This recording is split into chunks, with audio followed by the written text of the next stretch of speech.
નમસ્કાર. પર્યાવરણની સુરક્ષા એ સમાજના દરેક વ્યક્તિની જવાબદારી બને તે જરૂરી છે. સમાજમાં આ અંગે જાગૃતિ ફેલાય તે માટેના જરૂરી પ્રયાસો થવા જોઈએ જ.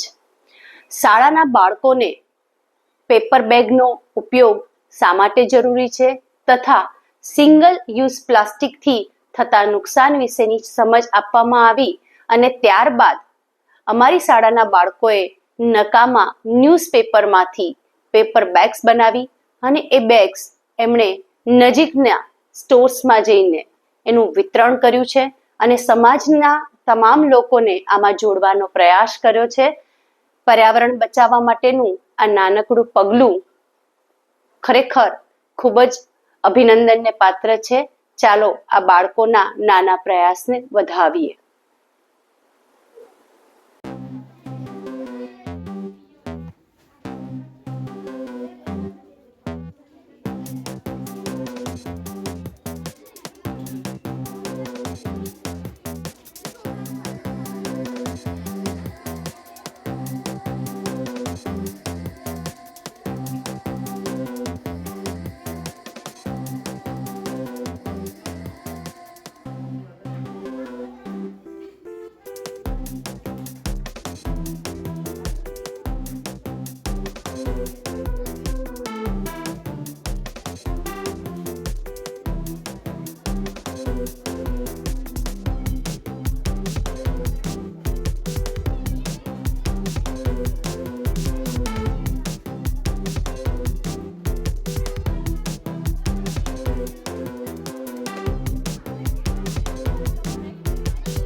પ્લાસ્ટિક બેગનો ઉપયોગ ના કરવો જોઈએ અને પેપર બેગનો ઉપયોગ કરવો જોઈએ.